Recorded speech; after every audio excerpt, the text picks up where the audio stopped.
Good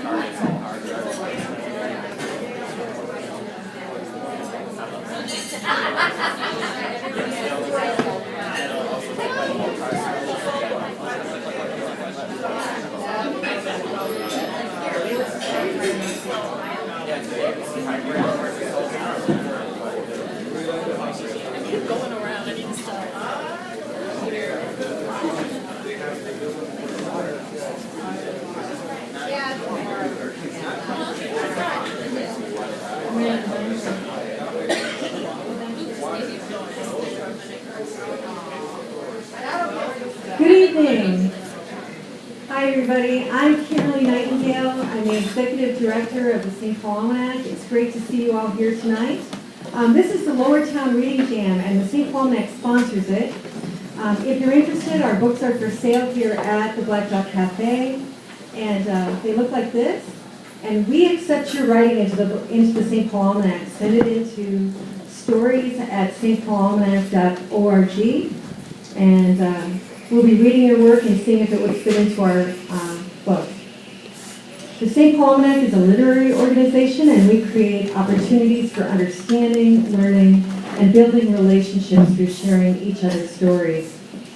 We'd like to thank our sponsors. This activity is made possible by the Lowertown Future Fund of the St. Paul Foundation and from St. Paul Neighborhood Network. St. Paul airs our shows through the month on their cable access channel.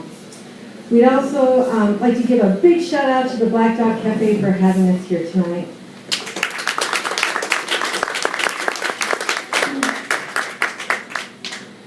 Tonight's show is your introduction to the new Minnesota Youth Poetry Slam team, hosted by the amazing Tish Jones and her arts organization, True Art Speaks. Tish is a spoken word artist, writer, educator, organizer, and activist in the Twin Cities. She's worked as a teaching artist with Pillsbury House Theater, Intermedia Arts, Culture Club, and many other arts organizations. She received the Artist of the Year Award by City Pages in 2009 and was Female Spoken Word Artist of the Year in 2009 at the Minnesota Spoken Word Association Urban Griot Awards. Please welcome the beautiful, the extraordinary Tish Jones.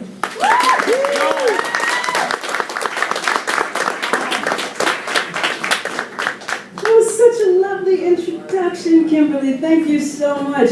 Can we give it up for Kimberly Nightingale, please? Yes. If you don't know, Kimberly holds it down. My name is Tish Jones. I will be your host for the evening.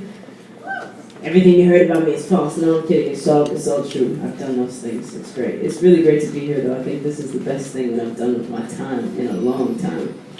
We are here tonight celebrating the new Minnesota Youth Poetry Slam team, yeah?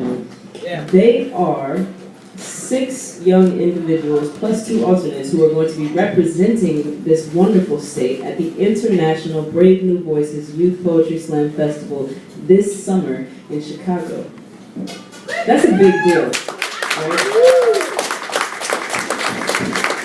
So just some background on Brave New Voices. So Brave New Voices is in its 16th year. It's like I said, international. Over 500 young people from all around the world compete in this Poetry Slam Festival. So every year, over 500 young people who spit poetry, right? They come together to do something positive from Leeds, from Trinidad, from Guam, from Minneapolis, from Chicago, from Florida. It's just this unifying thing that is self-expression, right? And youth voice. All of the youth who participate in this event are between the ages of 13 to 19, right? So we're really big up in youth voice, poetry, and hip-hop in this community. What I should also tell you about our team specifically is that these young people went through a somewhat grueling process, right? They went through 3 poetry slams here in the Twin Cities, a preliminary round, a semi-final round, and the final round, which folks like you, our community, came and supported them at Heart of the Beast Theater. It was packed, the event was sold out, and we selected these fine young artists. All right, that's all the funny stuff, right? That's the stuff you have to say, and then you get into the wonderful young people who are about to perform. Y'all are quiet. Too quiet. I don't like that. I'm a hip hop head, so like I don't want to be up here like talking at you. Like I need y'all to go, woo, yeah, word, fresh, dope, fly, try it. Dope, fly, fresh, You gotta hit the at the end. That's okay. Look, all night though, it gotta be like that. It can't be anything other than that. Because if it's quiet, no. All right. I'm going to invite the first poet to the stage, and we're going to launch right into it and honor these young people and their voices. The first poet that we're inviting to the stage, he is an MC. He is a producer, a composer, a musician, a Patrick Henry High School student, a phenomenal talent, and one of the 6 young people representing Minnesota at BNB. Please give it up for Mika!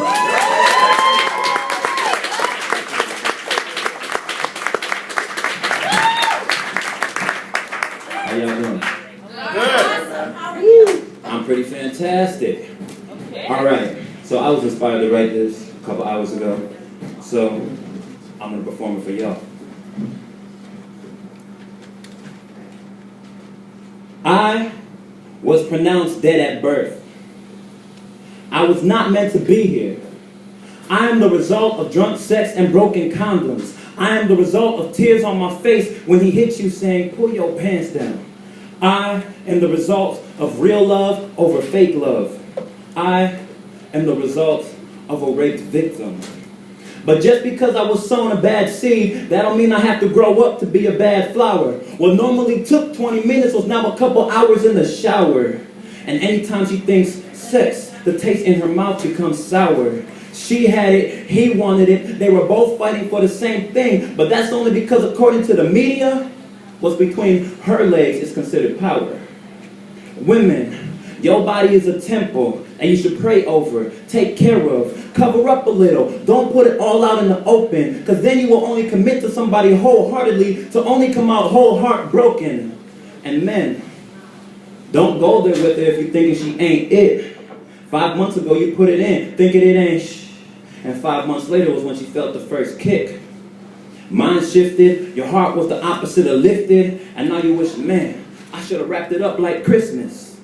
And that night when he got drunk, picked up a condom from the street, hit you, told you to pull your pants down, you cried, your pants are at your feet, and you didn't fight, you just fell down to the battle in defeat, and you don't want to lose him, but you also don't want to get beat? Girl, please. They say no pain, no gain, but to be insanity, you don't gotta be insane. She said, I was looking for love, and I thought I found it. But how do I stand my ground when the people I'm around are trying to bury me under it? And 9 months later, she gave birth to me. I was not meant to be here. I was pronounced dead at birth. And this poem was the beginning of me living life from a hearse.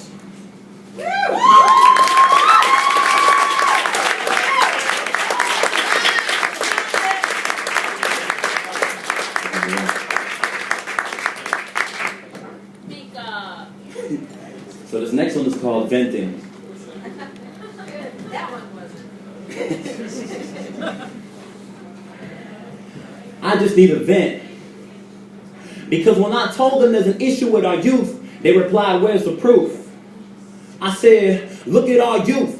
Everything that they do, they're confused. And you know there's something wrong when you have to question what's true. Day to day, year to year, and night after night, you will fight for whatever without having a clue. But am I the only one that's sick of watching my brothers and sisters die over red, white, or blue? So the question becomes, how many peers of mine have to die until the peers of mine stop killing them? Hopeless, doubted, labeled criminals. And the wise encourage us, saying we can live life right. And that's the few of us that try. And like Peter Pan without wings, we can learn how to fly. But that's only if we, as a community, come together in unity and recognize that real eyes realize real lies. And it's hard. Because we live in a day and age where everybody wants to make money like Uncle Sam. Everybody wants to go hard like Sam I Am. When instead, we should be in church on our knees saying, amen. But the issue, we ain't got no support. Nobody believed in us. Who are we supposed to trust? Lust is supposed to be for the trust. Love is supposed to be for us. But the love was gone and we felt wrong. We were supposed to be strong, but we felt weak. And no matter where we went, no matter where we would go, they would say, the color of your skin is black. You're a criminal. I don't want you in my house.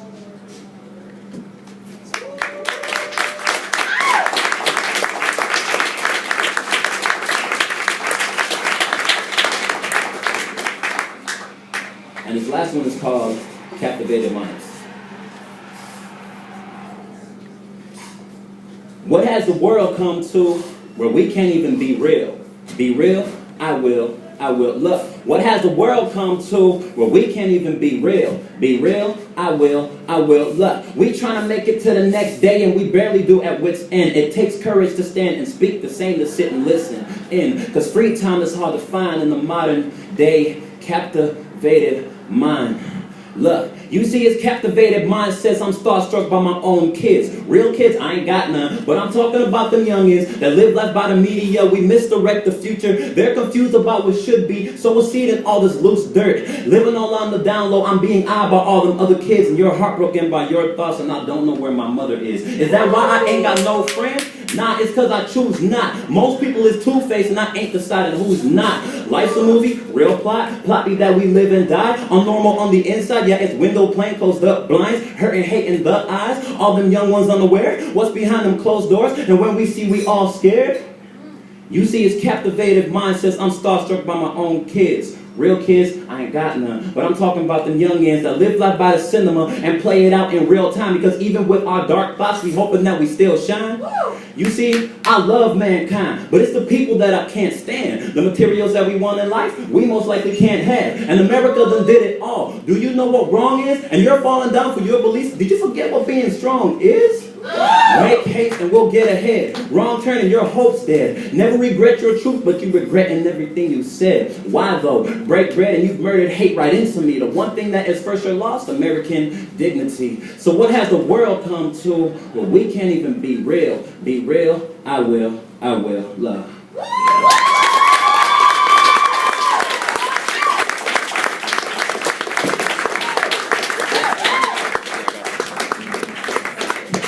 Word, that was Mika. Shameless out of the spot, man. The Black Dog has some of the most fantastic food and beverage available, so make sure you nourish yourself while you're sitting here. Keeping it moving. The next poet coming to the stage. She is a student at Fair School Downtown, a Minneapolis-born multidisciplinary artist who specializes in cooking, drawing, and poetry. Please give it up for Bruma!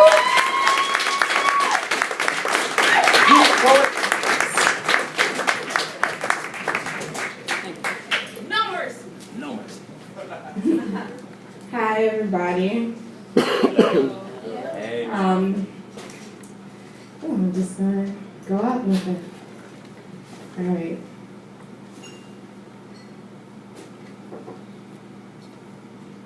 It's crazy how our memories are engraved into our skulls.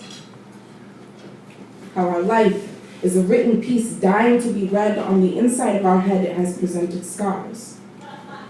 Written in cursive on how he had tied her up. Wrists bound by ropes suffocating her veins. Tape as sticky as can be covered her screams.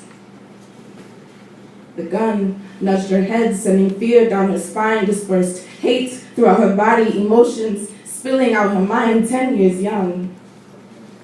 Cartoons and coloring books are the only relation to the real world. Smiles were eternal, and the color of her lips didn't whisper, kiss me. The color of her lips screamed Kool-Aid and reeked of bubblicious bubblegum and pink Starburst because all the other colors just aren't as good. She remembers the exact moment her life changed. 10 years young, cartoons and coloring books were the only relation to the real world, and the pigment of her lips didn't whisper, kiss me. He touched her. Her eyes weren't for running anymore. Her X spot was X'd out. Check marks replaced all the empty spaces. How could a touch feel good after a touch had hurt? And when he kissed her, even through the sticky tape, she could taste a bitter lust. Bubblicious bubblegum and pink Starburst now taste like bitter lust, only 10 years young. Mothers and fathers didn't yet have imperfections. Broken families weren't as broken as they seemed. She was being touched and no one was there to hear her screams. And when he took a shot, the bullet grazed her skull, leaving behind a trail of blood to show that water isn't the only liquid that drips into the crevices of her sacred body. That memories can be physically engraved into our skulls and that her thoughts don't matter, nor are our smiles eternal. Bubble is just bubble gum and pink starbursts don't taste good anymore. And kisses can be sweet, but they can be bitter too. It's crazy how our memories are engraved into our skulls. How our life is a written piece dying to be read on the inside of our head. It has presented scars, written in cursive on how he had tied me up.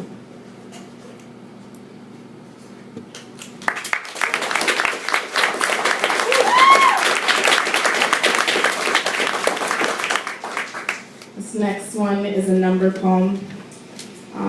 You can figure out why it's called a number poem, but here we go. 1. I've been banging my wall. Oh God. Oh, sorry. Okay, sorry. 1. I've been banging my head on the wall for an hour now. I don't know what it is about love, but I can't get it out of my head, and no matter how hard I bang my cranium against the hardened pink plank concealed passive form wall separating me from the world and my thoughts even more, I can't get love out of my mind too. I try not to love boys, so I hope you don't think I'm talking about that. I've been deprived of kisses, but not the ones that tickle my senses and release loads of hormones, the ones that make me feel beautiful. The ones with itchy stubbles surrounding, the ones that leave thick red imprints of pores and glossy raincoats on the first day of school free. That's right. I don't think I'm beautiful. There's a dead tiger lily in my mirror, and I don't know if someone put it there or if it's been trapped with zero oxygen for its confidence. Either way, it didn't bloom. 4, I know that everyone's confused. 5, I have to wake up early 5 days of the week thinking about how no one loves me. I have to go to sleep for 2 of them doing stuff that shows that I'm unworthy. 6, I know it's attempted, but I will never confuse love with toleration. I will never confuse it with sex, drugs, birthday presents, family dinners, or even the simple 3 syllables, I love you. 7, there's 7 days of every week to prove to me that you love me. There's 52 weeks in a year, and 936 weeks from the day I'm born till I'm 18, then I'm gone. 8, I'm confused on where your priorities lie, Mom. And no matter how much you speak those words, you'll always love that man more. And Dad, I wonder why it took you so long to figure out that I need you in my life. So no matter what epiphany you've had, I've lived most of it thinking that you didn't love me. 9, I don't think I'm beautiful.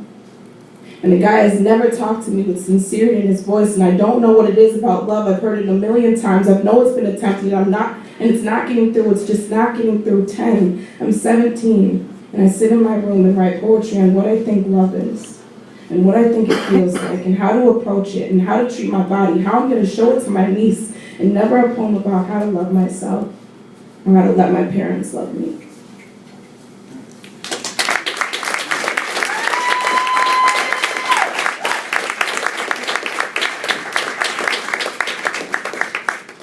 This last one's called Closer to Me.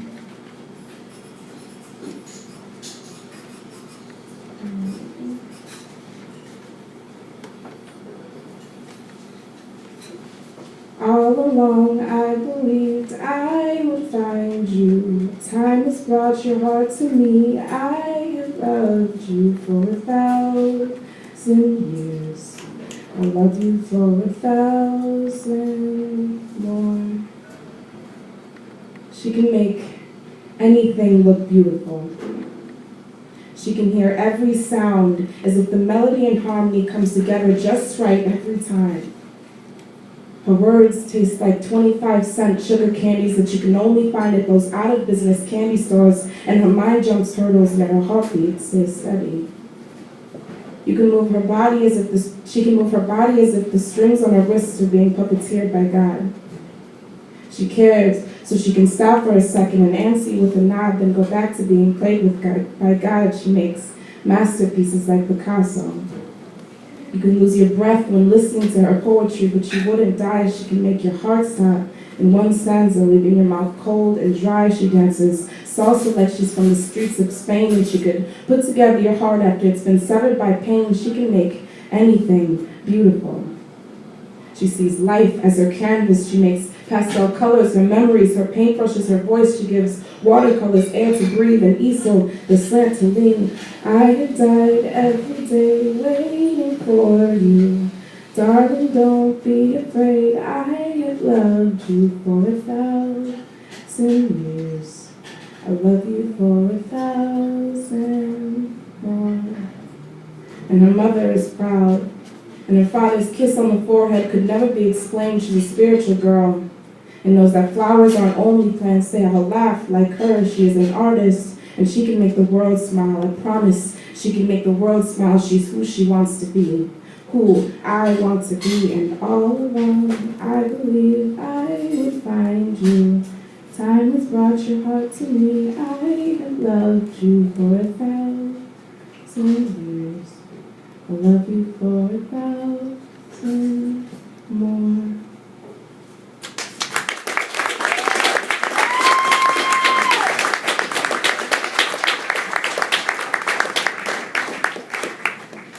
Awesome. How y'all feeling? Great. Remember that? That's what's up. Yeah. Grunts always make me feel good. Yo, it's been powerful, right? The poetry so far. I feel like these young people are really exploring some deep, heartfelt issues. Yeah? Yes. Yes. Word. I agree. That's what it's about, though, right? Our future lives in their story, so it is important that their stories are heard. Yeah? Yeah. Fresh. Let's keep it moving. The next poet that I'm going to invite to the stage is one of the two alternates who, with your assistance, will more than likely be traveling with the team. So here's how this has worked in the past, right? Minnesota has successfully sent 7 teams to Brave New Voices. These teams have traveled to Brave New Voices and been funded entirely based off of community support and donations. Yeah, that's a big deal. So every table in the room has a sponsorship sheet on that table. Look down, find yours. Yeah, look down, find yours. This is a teacher one, right? Yeah, so if you have it, the top half lets you know like what your money will be used for. The bottom half of this sheet lets you know what the benefits to you, aside from knowing that you like mega supported these young people, right? And help them travel and get to the next level of their artistry and just their personal development. There are some benefits listed on this paper. So take a look at that. A little later on, we'll maybe pass the hat, but your donations will be much appreciated. Yes? Yes. Interactive, not like it's not, there's no wall here. This is mega interactive. What? Yes. For sure. Come on down, Ted. Everybody got it? I got You it. all good? Oh, yeah. Come You on down, understand that Ted. I'm gonna do this? Yeah. Yep. I'm gonna make you feel uncomfortable in the most loving and comfortable way possible. That's my job as the host and my calling on this planet. So anyway, the next poet coming to the stage is Many Things, but above all things, she is human. Please give it up for Shaba Gabrielle.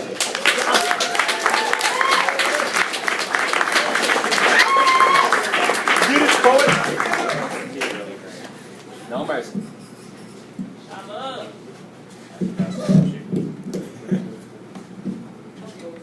Okay, I'm gonna deal with this. Microphones are weird. Hi, everybody. I'm really doing well up here, aren't I? Thanks. Okay, so as you can tell, I'm really nervous because I haven't done spoken word in like a couple weeks, so this is weird. But this first poem is called Finding God.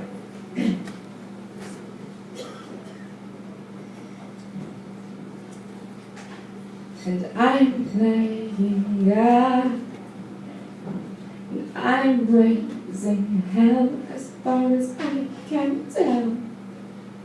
And I'm all alone, alone in this world, alone with you. I used to play hide and go seek with God, except I never got to hide. Instead, I was always seeking, and I always found God so easily. They were always right there in front of me, always hiding in plain sight. It was never much of a challenge, so eventually, I got bored with this game. Decided it wasn't worth my time, so I stopped searching until one day, as the walls of a place I called home began to slowly collapse in on themselves like a poorly constructed rabbit hole, I began to miss my old friend. So I began looking again, harder than I ever thought possible, in more obscure places than ever before. But I had forgotten God's #1 rule, that they would never hide from me in a place that I did not know existed, so I began to develop the feeling that God was living on the coast of Africa, pushing themselves further and further away from me with the use of invisible tectonic plates. I believed this until one day I found God in a stranger's backyard. Caught glimpses of their face being picked up by autumn winds. Felt their fingertips in the buds of tree branches in the spring. My freshman year of high school, a young girl no older than 6 tugged on my sleeve for no reason other than to tell me that I am beautiful. That night, I smiled myself to sleep, telling myself that this was God. In 8th grade, I experienced my first kiss, and it was perfect, and I knew for a second that that was God. I once saw my little brother get hit by a car. He then proceeded to stand up, brush himself off, and burst into tears because he did not want any of us to tell our father that he had neglected to look both ways before crossing the street. I, on the other hand, sighed in relief because I finally knew what God looked like. There's no place that I did not find God after that. God lives in abandoned caves and hides in rotten tree trunks. God lives in the palms of a newborn child, in the marrow of a man with leukemia, behind my great-grandmother's eyelids. God is always. I realized this when I ran into God on the street one day. The collision startled me so badly, I nearly spilled all of the contents of my backpack onto the sidewalk. God bent over to help me gather all of my possessions. They were drenched in sweat, wearing Skechers and a white t-shirt. Before I even had the chance to apologize, God smiled, stopped me, and said in a voice that tasted like sugar, "It's okay. And I'm playing God." God then proceeded to stand up and continue their jog across the street, and I'm raising hell as far as I can tell, neglecting to look both ways. I'm all alone. That day, I saw God get hit by a car, alone in this world. They did not get up, alone with you. I wondered if somewhere out there there's a father that I'm not supposed to tell.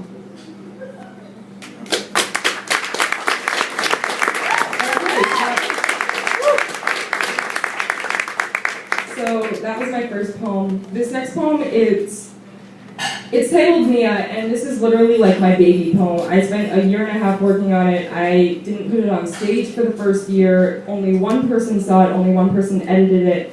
It means a lot to me. It's, sometimes I feel like I really need to give a preface to this one. It's about this thing called Anomia sites, which are websites online that basically promote eating disorders. So like a person goes online and then it's like, I only ate like 3 carrots today, and people are like, way to go, that's awesome! And it's one of those things that a lot of people don't know about, and so it's something that I really want to shed light on because I feel like people's body image is something that is lacking in positivity, especially in our country.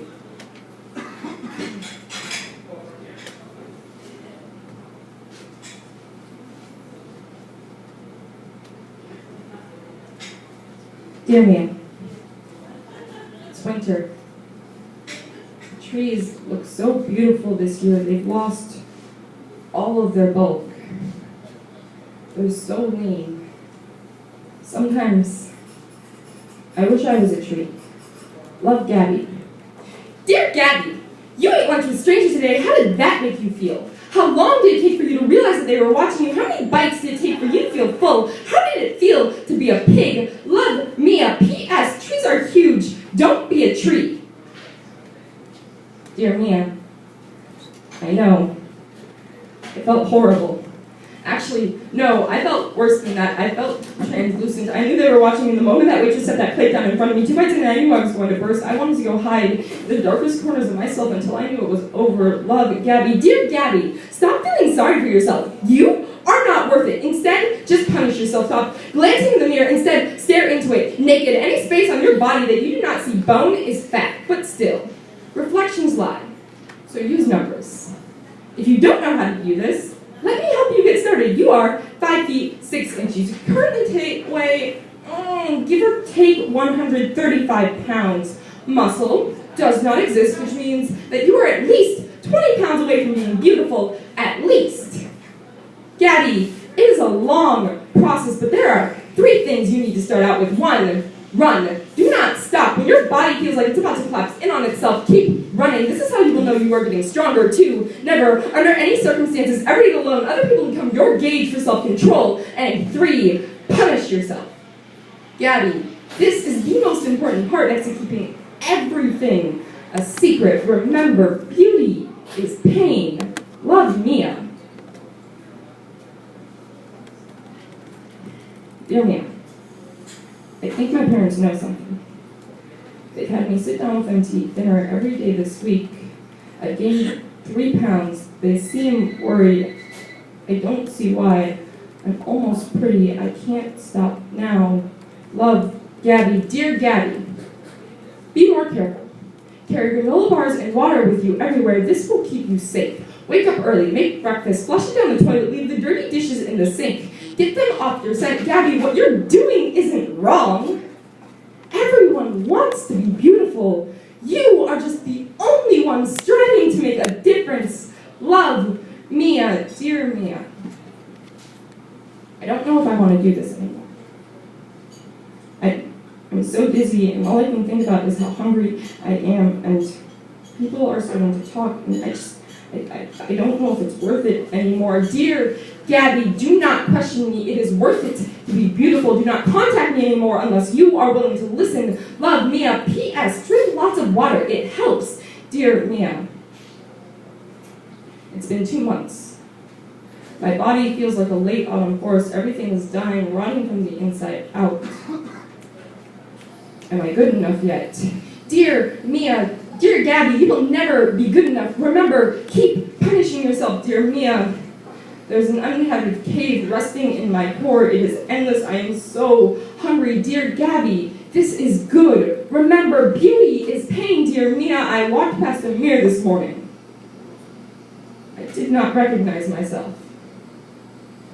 Am I beautiful yet? Love, Gabby.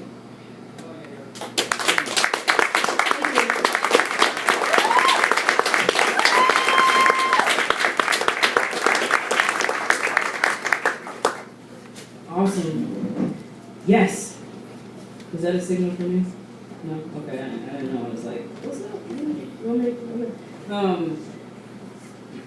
Kimberly threw me off. I had this whole like spiel that I was gonna give and everything. Okay, no. So what I was going to say is that I want us to give it up for Shava one more time.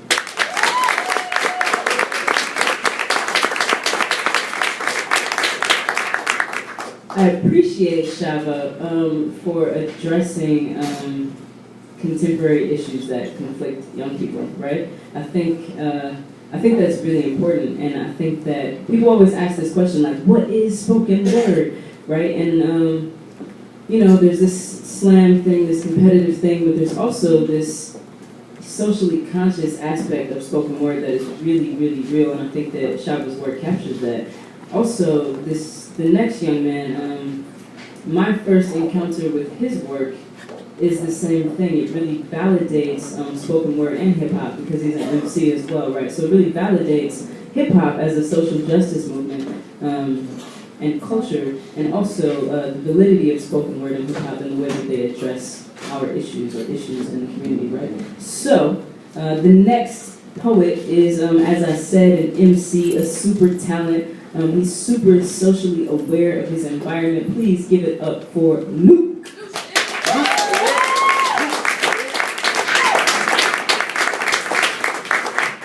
This poet. So, if y'all enjoying yourselves, can I get some woo? Woo! Yeah, can I get some? Because y'all kind of dead with the snaps, and we need to pick that up. So, all right, this first poem is called Museum. And if you guys hear anything you like, back to the snaps. All right, here we go. He was a portrait of silicon implanted into the enchanted minds of young people. Prepped and groomed and airbrushed, left on exhibit and we watched. We were just deer in the forest we call life, feeding off our mother. It's just human nature to be so ignorant to such artwork. The hair strands were drops of gray paint showing his knowledge of just how black and white the world is. It was all black and white in his cranium, wired into the system. His braces were titanium strands, linking him to the hands of mothers losing their children to titanium bullets. They shot down dreams. They raped queens. They shot teens in New York, Queens, leaving Levi-stained jeans. If I leave, I will succeed. Let me run. The framework was a stained work of nails that bled finger into mahogany. When these slashes bled the flesh of mahogany and slick hair grease that was slicked back so far, any idea that slipped from another's mouth slid off his head and was never heard of again. Prejudiced, like many in Congress. Aren't we all governors of broken promises? Aren't we all paintings hung out to be watched and tampered with, to be judged, to be struck over the head with mallets the size of sledgehammers? Aren't we all meant to plead innocence? Knowing in our minds we are guilty, guilty of letting tourists tell us just how special we are. We are special. We are worth much more than you at auction. We are just for sale, like boats that have no anchor. In a never-ending race against violence and horror, we never know when to stop. There has never been a bid at just the right price. I wish someone was willing to purchase us.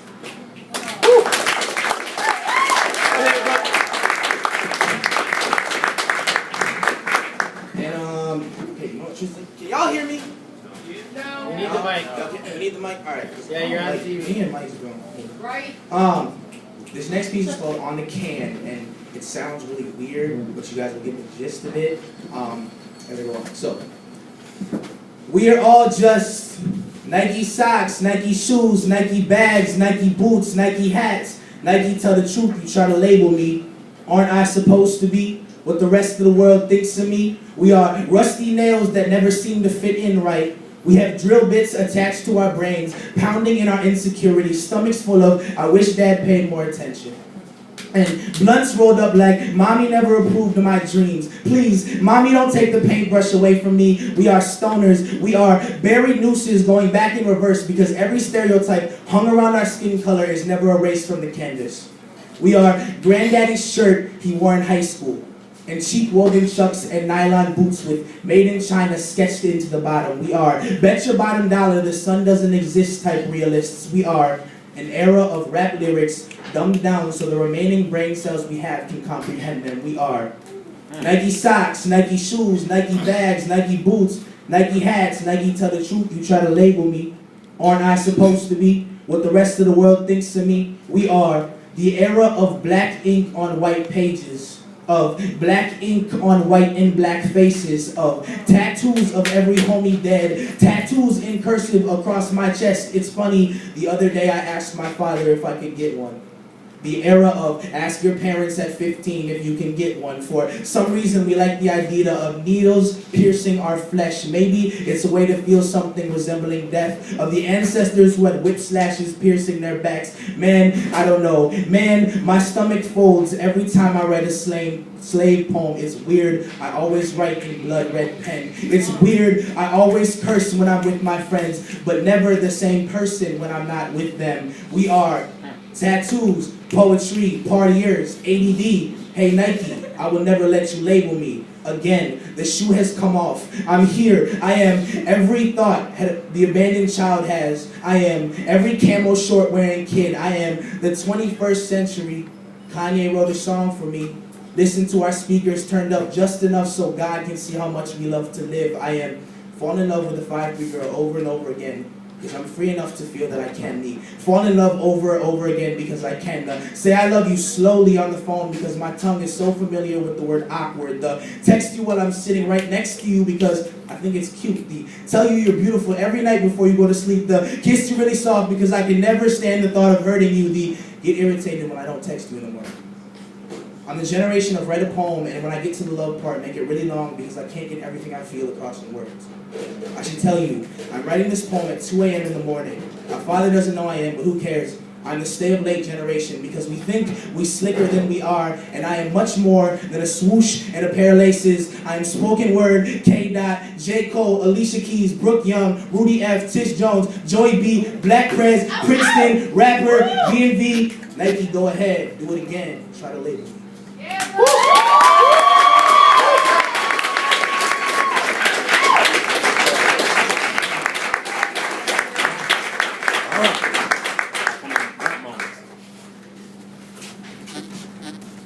I want to continue Luke's poem. I want to add to it.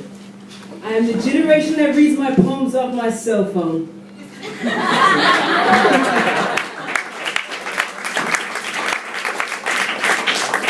That's so new school, son. That's cool. Word. So the next poet that I'm inviting to the stage, I'm going off script for this one because I'm just really happy to have this poet. I'm happy to have all the poets on the team. But this particular poet brings a really calm and centered energy to the group. And I really, really, really appreciate that. She has been writing for 4 years. She is a lover of words. She loves words. We all love words, right? We're in this room for words. But she really loves words. But more than that, she loves to move people. A poet and a singer. Please give it up for Larissa.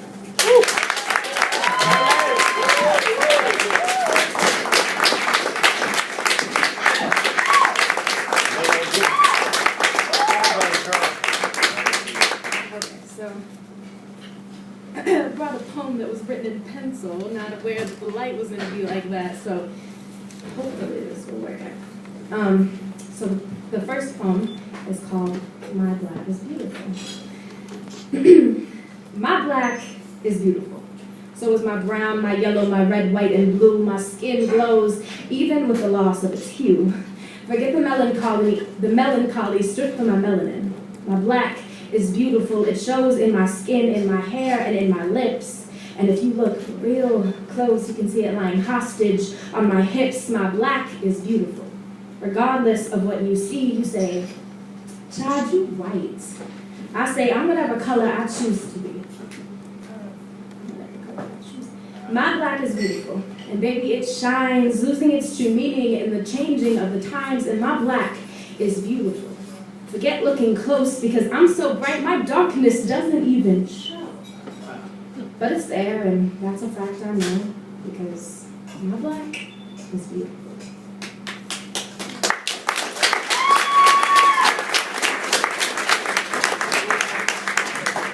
Okay, these little loose pieces are not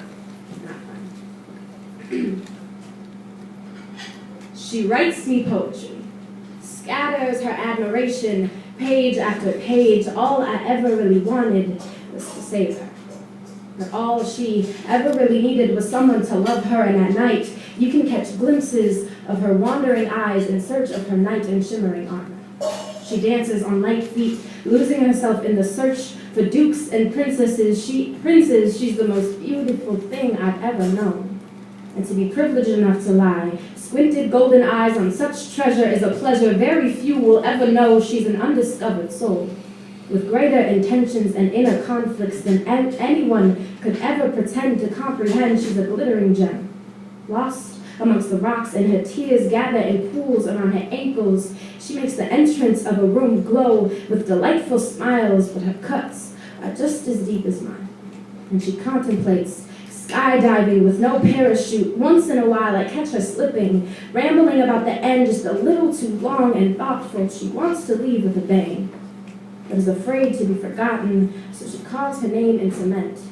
Between the major arteries in my skin, she's unforgettable.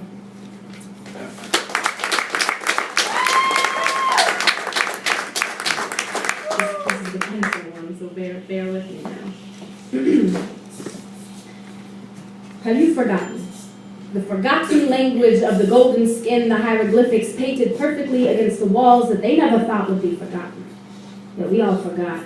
And their gods blew away like golden grains of sand sparkling beneath the sun. Old languages lost between tongue-tied slip knots because their taste was the first thing we forgot.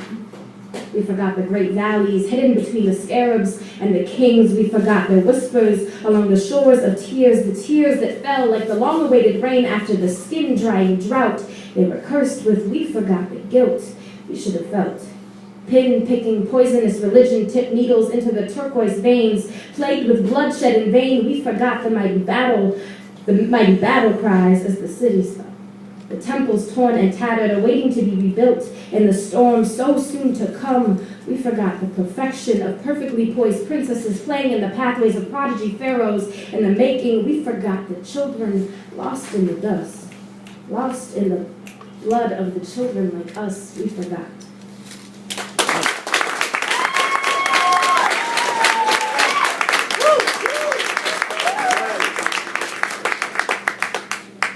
Hey, make some noise if you want to know where you can connect with these young people, maybe see them again, hear their work. Y'all interested in that? Yeah. Yes. I like this man. He listens. That's what's up. Yeah, there's somebody in the back. That was awesome. We grunt. That's what we're doing. I don't know where it came. It's, whatever. It's ancient. We're summoning things that are bigger than us and before us. Let's grunt on 3. As a collective, community grunt. 1, 2, 3. That's what's up. You feel that? I feel that. Yo, if you want to connect with these young people, see where they're going to be performing again, engage with some of their work, videos from experiences we've had at KFAI, one of the sponsors of this team, please go to www.trueartspeaks.com. Again, www.trueartspeaks.com. I see folks jotting it down. There's no E. TRU. Look at them. Community, right? TRU. No E in true. They're holding it down right now. TRUARTSPEAKS.com. Word. Thank you. Thank you. Community members. All right, check it out. Next poet coming to the stage is a student. This is her second time on the Minnesota Slam team. She is a theater artist, a poet, and she's funny as all get out. Please give it up for Kayla.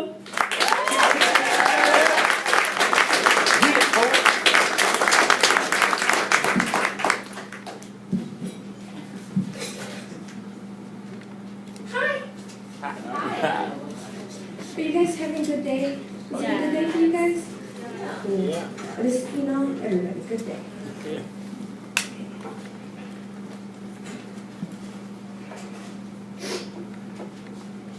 He said, I started using coke because the high feels better, and when I slam, I feel like I'm performing for God. He started shaking. Caitlin, the emotion just seeps through my body. It bulldozes over me, so to keep my balance, I stand on my tippy toes. And when I write, my pen links to my mind and grows rockets or something. I just can't stop.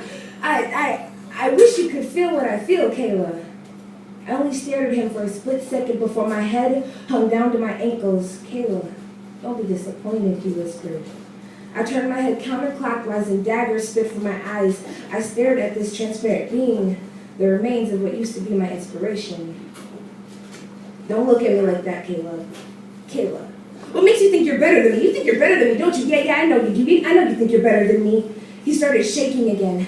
Your body doesn't agree with you. It's trying to get the devastation out, like shaking as violently as epilepsy will cure you. You stutter when you speak because your tongue can't understand the dialect your mind is speaking. When you're sober, you can think clearly. Where does your sobriety hide when you fill your mind with baking soda? I can see your thoughts foaming out of your mouth, but they're not speaking English, and I don't have my translator handy. I don't speak addict. Rob, what's wrong?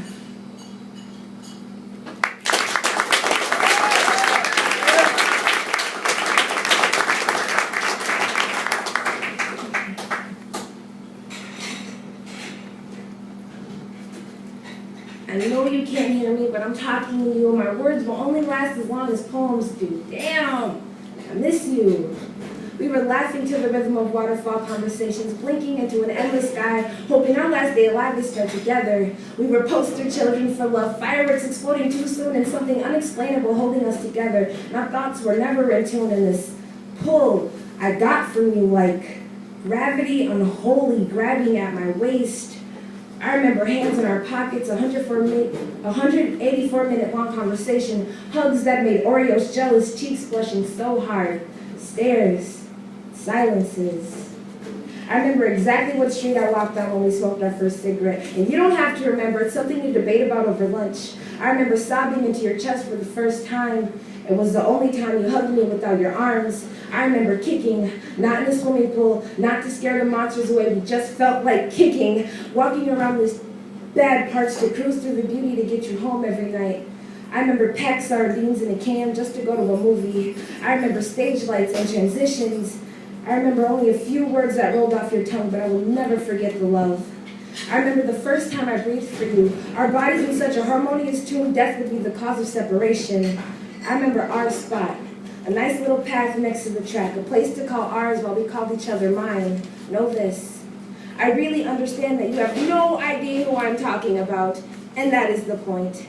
I don't want you to hunt any of them down. I don't want you to punch them in the face. There was no horrible twist where I got cheated on. Oh.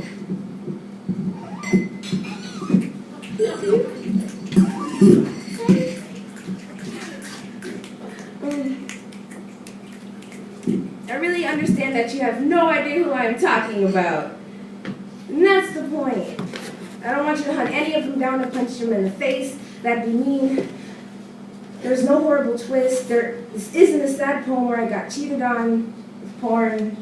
I'm only reminiscing because it's 12 o'clock and I'm bored, thinking about all the times I cherish. Makes time go by a little bit faster. It makes me feel a little less alone.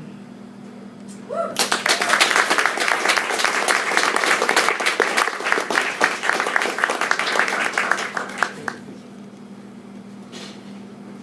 So this next poem I'm about to read is going to be the first time I actually read it with emotion and intent and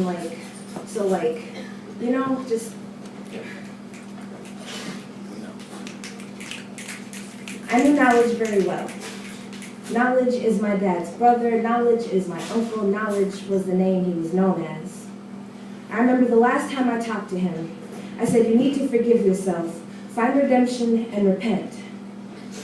Me and Knowledge have a lot in common. He used to tell me the voices in his head were clawing through his synapses and pulling the essence of him out. He wasn't thinking for himself anymore. What was that? It was nothing. You didn't hear anything. The voices used to speak for you. I didn't hear anything. You told me the voices in your head weren't your own. You told me the unforgivable thing that made you doom crawled like spiders. It's just your leg hair. Did you think bringing a bottle to your lips would drown them out? Did you believe your family didn't love you? I love you. Were egos too big for one house haunting? Was it hard to believe in yourself? I believe in you. Did the line between nonfiction and fiction blur so well together that it was normal to see purple bunnies without dementia? Do you see that car parked on the sidewalk? Knowledge? Walking the street, it's safer. I never believed the voices would control you. I didn't think. Was the train imaginary when it started pulling towards you? Was it your midnight train, Georgia? Were you getting ready with the people? You don't need no baggage, you just thank the Lord. Did you feel the rail get hot? Did it sear your flesh a little bit? Could you not hear the train groaning towards you? Did you wake up when the first wheel broke your arm? Were you conscious when the train severed your head from the body? Were your parts scattered between pain and arcade? I lived right up the hill from that train. I walk over the bridge, emotion building in my throat, air leaving my lungs like I just ran through purgatory. I know it's been 5 years, but it still hurts just like knowing it'll happen tomorrow. I always close my eyes when I reach the track because I don't want to see anything the police forgot. Was this for everlasting silence what you prayed, Knowledge? Did the voices say, trains don't come down the track anymore, lay down, Knowledge? It was so easy to lure you in, Knowledge. I will never forget Valentine's Day, and I know that train appreciates its first bloody Valentine in years. And I don't know if you forgave yourself. I don't know if you repented. I don't even know if you fully believe in Christianity, but I forgive you, I forgive you, I forgive you, I forgive you, I forgive you, Knowledge. because really that's all you needed.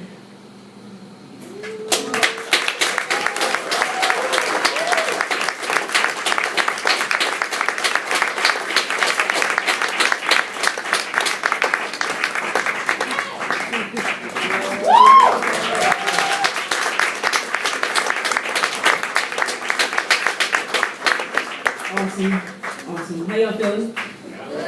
Good? Yes. That's gonna be the new thing. You're gonna be walking around outside with your friends like, eh! They're gonna be like, huh? It's gonna just sound like, cavemen. It's gonna be prehistoric but classic. Alright. So now's the time that I revisit this sponsorship thing, right? So as I mentioned earlier, we need to raise a little over $5,000 to successfully send the 8th team. So we're going to pass around this jar that says, tips for the band. We are a band of young poets trying to change the world. So if you have anything to contribute, we would greatly appreciate it. Mika, do you mind? Oh, I got you. Brother, I appreciate you. Thank you. In the meantime, I'm also going to plug their, just start it off wherever and then let it flow.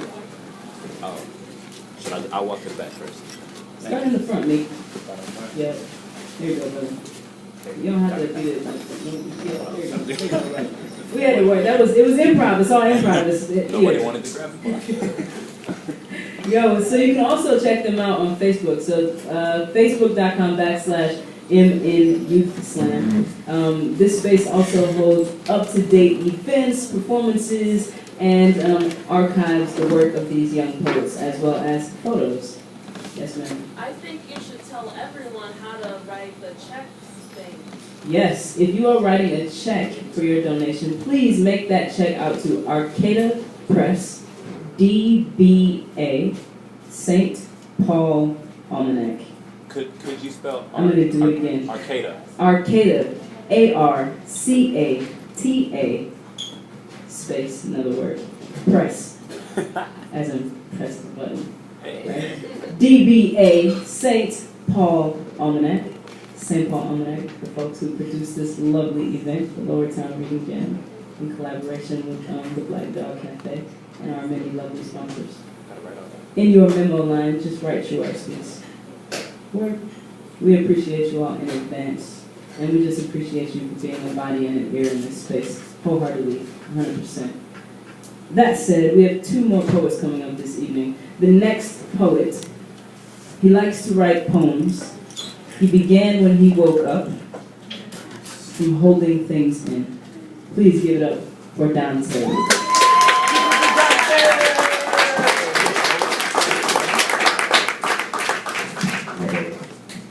Dante, I'm so happy to be here. This is so fun. The energy is like, yeah. This microphone is like, it's like tape. Perfect. This poem is called Old Rondo, and it's a dedication to my old neighborhood in St. Paul.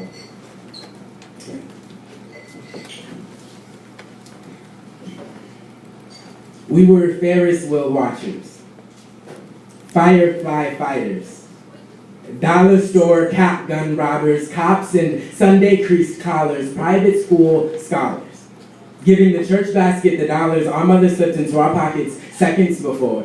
And we held doors for our elders and snuck to receive communion even though our tongues hadn't reached its stage of holy. Water guns weren't allowed in our homes, but balloons were, so we soaked our summers in battleship. Bottled water sip through naive 9-year-old lips. Horizon sunset sitting on JJ Hill, waiting for those street lamps to call us home before our mothers did. And when she slept, we ditched our screen doors, danced in rain, rinsed out our grass stains, and became the night's nickname. They called us kids.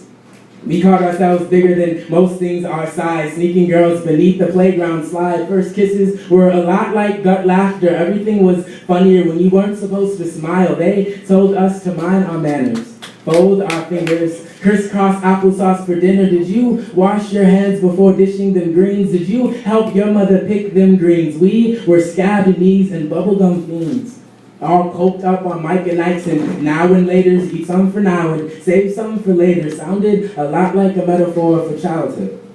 For the way we grew up through adversity and anniversaries of street signs and jazz parades, I guess before they built that freeway, there was a colony of houses lined up like heritage on an auction block about to meet their God. The largest black community in St. Paul was cut down. Like it hadn't deserved the land it slept on for so long, like it hadn't raised its children under corner store stories, front porches, and grandma's front lawn. I bet if they knew we hid beneath the bridges they built, they would tear those down too. They would tell us kids to grow up like high-rises through minority roofs. We were minorities proof that if you raise your fireflies in the heart of the dark, they will earn their lights in the form of a spark. In the form of a million matches attempting to set flame the desert until every grain is a diamond worth giving a name. So they called us kids.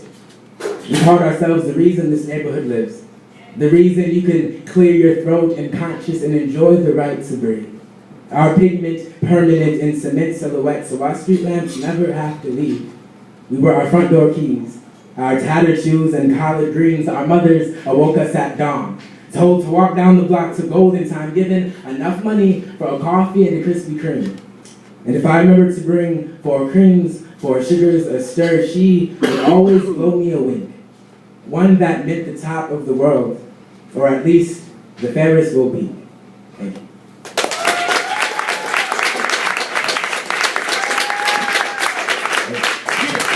Thank you. Now, this next poem is called Mother Moon, and me and Ramaj decided to collab on it just like really quick. It was like impromptu. So she's gonna come on the stage, she's gonna like help me with it, and like sing and stuff.